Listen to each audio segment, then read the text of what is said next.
Dear students, welcome to Elite. I am Chandan Jha, your English trainer. इस video में हम लोग ode to autumn by John Keats का line by line explanation सीखेंगे। तो चलिए हम लोग शुरू करते हैं। सबसे पहले about the author. John Keats का जन्म 13 अक्टूबर 1795 को हुआ। इनका जन्म मूनफील्ड्स जो लंदन में है वहां पर हुआ। इनकी मृत्यु बहुत ही कम उम्र में, सिर्फ 26 ईयर्स में ट्यूबरक्लोसिस के कारण 1821 में इनका डेथ हो गया। किट्स क्रिकेट और बॉक्सिंग में काफी इंटरेस्टेड थे। किट्स एक महान इंग्लिश रोमांटिक पोएट थे। इनका पहला poem lines in imitation of Spencer 1814 ईस्वी में पब्लिश हुआ। इनका पहला वॉल्यूम ऑफ पोएट्री जिसका टाइटल था पोएम्स 1817 ईस्वी में पब्लिश हुआ। इनके कुछ इंपॉर्टेंट ओड्स हैं। पहला on indolence, next on a Grecian urn, next to Psyche, next to a nightingale, next on melancholy and to autumn. अब हम लोग बात कर लेते हैं इस पोएम का थीम ऑफ द पोएम। यह 3 स्टेंजा का एक ब्यूटीफुल पोएम है। किट्स ऑड टू ऑटम में ऑटम की ब्यूटी को डिस्क्राइब किए हैं। फर्स्ट स्टेंजा में ऑटम के फर्स्ट स्टेज को बताया गया है। इसमें कुछ ब्यूटीफुल पिक्चराइजेशन देखने को मिलता है, जैसे wines full of grapes, ripe apple, fat gourd, hazel shells, sweet honey etcetera. तो ये एक पिक्टोरियल आपको महसूस होगा फर्स्ट स्टेंजा से, जबकि सेकेंड स्टेंजा में हार्वेस्टिंग को एक मिडिल एज को दिखाया गया है। इसमें ऑटम को पर्सोनिफाई किया गया है एक फीमेल के रूप में। सेकेंड स्टेंजा में ऑटम की डिफरेंट एक्टिविटीज को ब्यूटीफुली डिस्क्राइब किया गया है, जैसे reaping, winnowing, gleaning, cider press etcetera. Third stanza और फाइनल स्टेंजा में ऑडियो या सॉन्ग ऑफ ऑटम सीजन को बताया गया है। इसमें कुछ बहुत ही महत्वपूर्ण और बहुत ही एंटरटेनिंग ऑडियोज ब्यूटीफुली पुटअप किया गया है, जैसे choir of gnats, bleating of lambs, song of cricket, whistling of red breast, twittering of swallows। Third stanza में ऑटम के फाइनल स्टेज को बताया गया है। अब हम लोग शुरू करते हैं line by line explanation of ode to autumn by John Keats. इस पोएम का जो टाइटल है ऑड टू ऑटम, इसका मतलब क्या होता है? सबसे पहला वर्ड है ऑड। ऑड का मतलब होता है प्रेज, यानी ऐसा पोएम जिसमें प्रेज किया गया हो, किसी पर्सन का, किसी का भी, या किसी एनिमल का, किसी सीजन का, किसी भी तरह का प्रेज, वह ऑड कहलाता है। तो किसका प्रेज? ऑटम का। ऑटम एक सीजन है, पतझड़ आप इसे हिंदी में बोलते हैं। Most of the writers, most of the poets जहां स्प्रिंग की ब्यूटी को देख पाते थे, स्प्रिंग के लिए प्रेज करते थे, ओड लिखते थे, वहीं पर जॉन किट्स ऑटम में एक ब्यूटी देखे और उन्होंने ऑटम की ब्यूटी को प्रेज किया। जॉन किट्स का मानना था कि हर जगह ब्यूटी है, बस हमारे पास ऐसी नजर होनी चाहिए। तो इस रीजन से भी ऑटम, ऑड टू ऑटम काफी इंपॉर्टेंट माना गया है। पहला लाइन है सीजन ऑफ मिस्ट्स एंड मेलो फ्रूटफुलनेस। ऑटम का सीजन कैसा होता है? ये सीजन ऑफ मिस्ट है। मिस्ट मीन्स धुंध, कोहरा, फॉग। ये फॉग का सीजन है और ये सीजन है मेलो फ्रूटफुलनेस का। यानी मेलो का मतलब होता है मधुर और फ्रूटफुलनेस का मतलब होता है परिपूर्णता, अबंडेंस। यानी इस सीजन में हर चीज परिपूर्ण रूप से मिलता है। फ्रूट्स काफी ज्यादा मिलता है, मधुरता इस सीजन में होता है, ऐसा जॉन किट्स का मानना है। नेक्स्ट लाइन है close bosom friend of the maturing sun. यहां पर ऑटम को पर्सोनिफाई किया गया है और ऑटम का बेस्ट फ्रेंड सन को बताया गया है। बॉजम फ्रेंड मीन्स होता है बेस्ट फ्रेंड, पक्का दोस्त। यहां दो वर्ड यूज किया गया, क्लोज भी और बॉजम भी, यानी काफी नजदीकी दोस्त ऑटम का, वह है सन, और सन में मैच्योरिंग सन। चूंकि अब जिस सीजन में बात हो रही है उस सीजन में सन मैच्योर हो चुका है, फुली ग्रोन अप हो चुका है, इसीलिए कहा गया है कि ऑटम का बेस्ट फ्रेंड जो सन है वो मैच्योर हो गया है। Next line conspiring with him how to load and bless. तो ऑटम और उसका बॉजम फ्रेंड सन दोनों मिलके कंस्पायर करें। कंस्पायर मीन होता है षड्यंत्र करना, हालांकि ये नेगेटिव वर्ड है बट यहां पर पॉजिटिवली यूज हुआ है। तो ये षड्यंत्र कर रहे हैं, प्लान कर रहे हैं। क्या प्लान कर रहे हैं? टू लोड एंड ब्लेस, कि फ्रूट्स को, पेड़ों को कैसे लोड किया जाए, फ्रूट से कैसे उसको ब्लेस किया जाए। With fruit the vines that round the thatch eaves run, fruit से कैसे उसको लोड किया जाए। वाइन्स मिस होता है बेल, लताएं, यानी ऐसा पेड़ जो किसी दीवार पे चढ़ जाता है, एक लतरन उसमें होती है, उसको वाइन कहा जाता है, वेल कहा जाता है। तो वेल जो एक छप्पर पर, राउंड राउंड छप्पर पर फैली हुई है, उसको कैसे फ्रूट से लाद दें, उसको कैसे ब्लेस करें, आशीर्वाद दें, यह षड्यंत्र कर रहा है, यह प्लान कर रहा है ऑटम और उसका bosom friend sun. Next, to bend with apples the most cottage tree.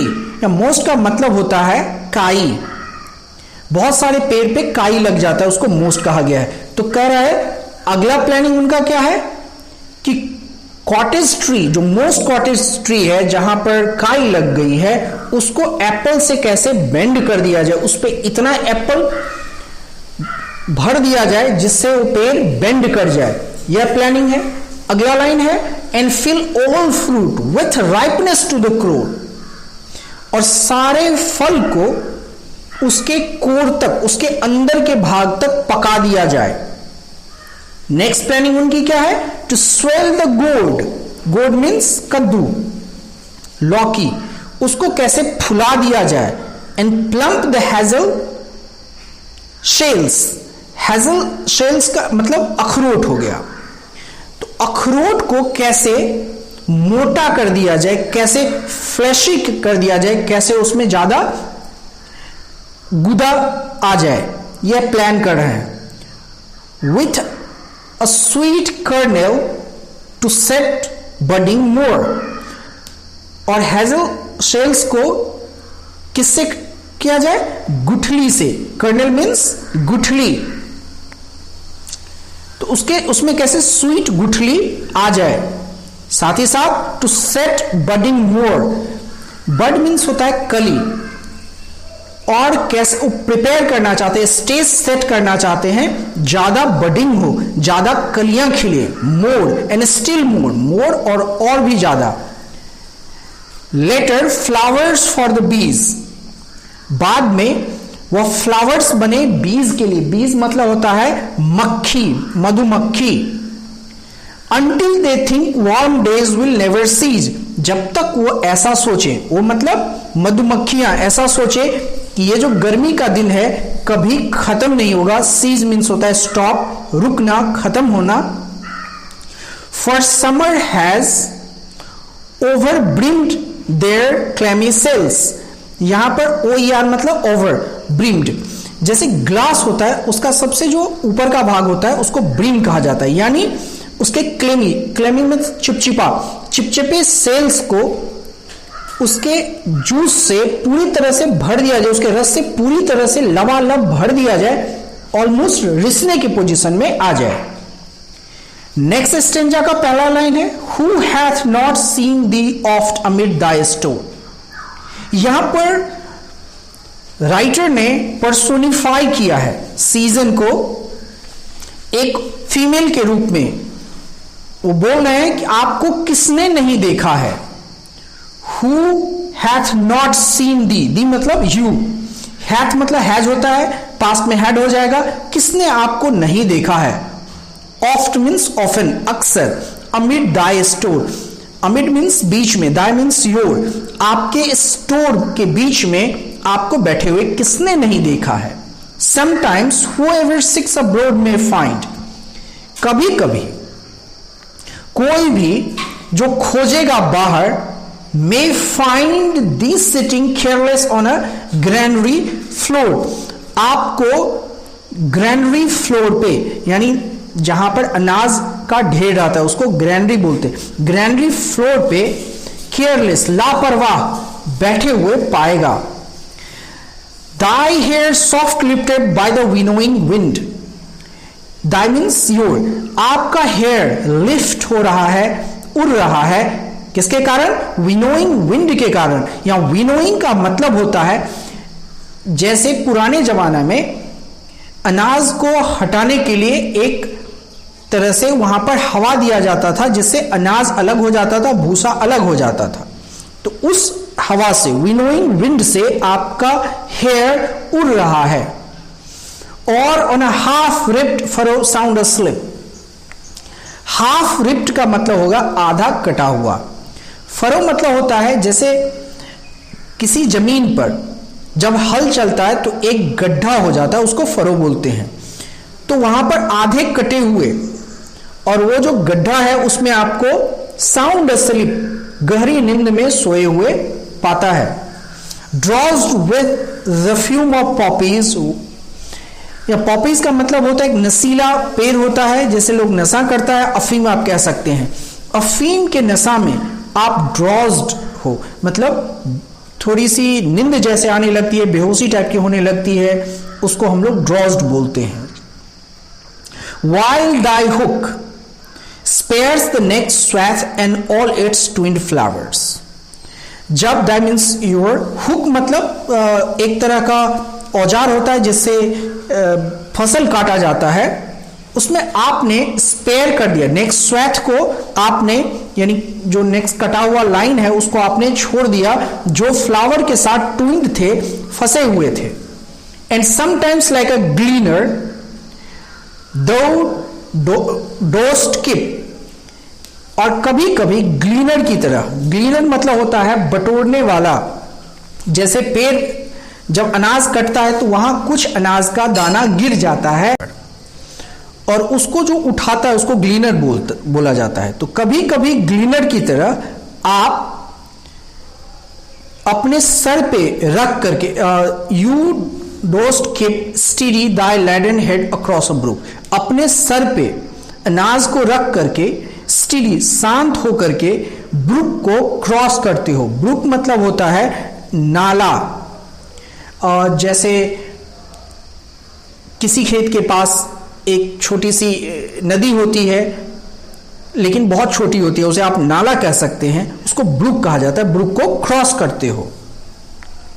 और by a cider press, sided press होता है एक तरह का जूस निकालने वाली मशीन।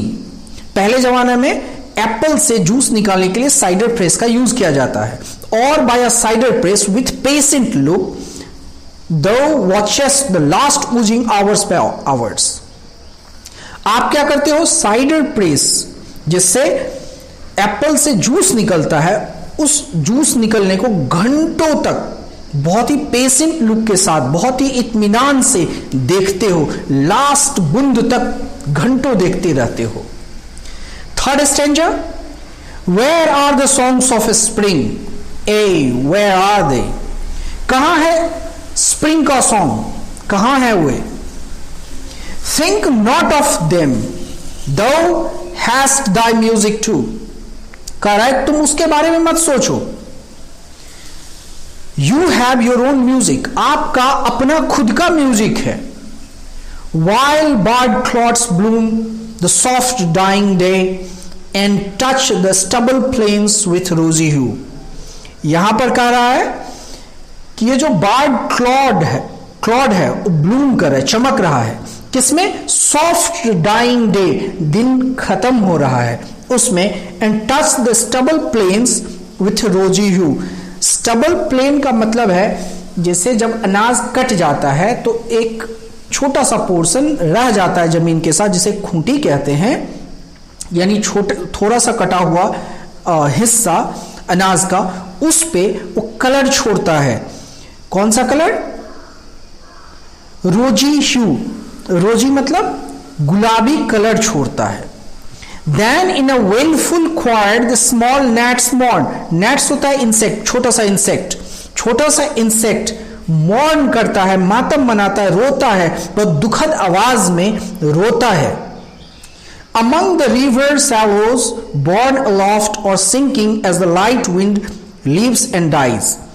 और वहां पर जो रिवर के पेड़ के पास जो स्वेलोज है वह जैसे लाइट आता है और जाता है वैसे सिंक करता है, कभी आता है कभी जाता है। And full grown lambs loud bleat from hilly born.